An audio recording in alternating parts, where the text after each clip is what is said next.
کم سن بچے کی دستاویزات تبدیل کر کے بیرون ملک لے کر جانے کا معاملہ۔ لاہور ہائی کورٹ نے وزیر داخلہ محسن نقوی اور وزیر خارجہ اسحاق ڈار سے رپورٹ طلب کر لی۔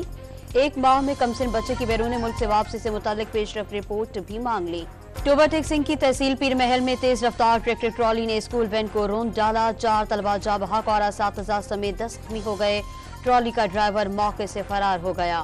لاہور کے علاقے شاہدرہ ٹاؤن میں پولیس سے مقابلے میں ٹوپی گینگ کے 2 ڈاکو ہلاک۔ ملزمان نے گزشتہ روز ڈکیتی کے دوران باپ کے سامنے بیٹی کو قتل کیا تھا۔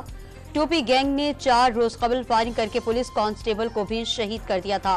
کراچی کے علاقے گلزار ہجری میں فائرنگ سے پک اینڈ ڈراپ کا ڈرائیور جاں بحق۔ واقعہ ڈکیتی کے دوران پیش آیا۔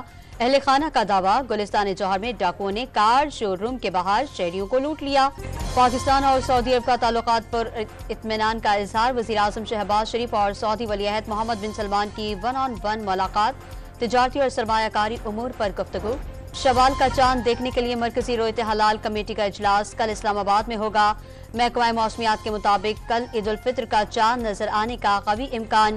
سعودی عرب میں شوال کا چاند دیکھنے کے لیے آج اجلاس طلب۔ ملک بھر کے بازاروں میں عید شاپنگ زوروں پر پہنچ گئی۔ کراچی، لاہور، پشاور، اسلام آباد سمیت بڑے شہروں میں رات بھر بازار کھلے رہے۔ میچنگ دوپٹوں، جوتوں اور جیولری کی دکانوں پر رش۔ ہوش اڑا دینے والی مہنگائی کو مات دینے کا عزم۔ غزہ پر اسرائیلی فوج کی جارحیت جاری۔ مزید 38 فلسطینی شہید۔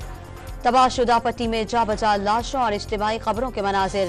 عمارتیں کھنڈر بن گئی۔ غزہ کے الشفا اسپتال کے ہولناک مناظر نے دل دہلا دیے۔ ایرانی فوجی سربراہ کا قونصل خانے پر حملے کا بھرپور جواب دینے کا اعلان۔ اسرائیلی سفارت خانے اب محفوظ نہیں رہے۔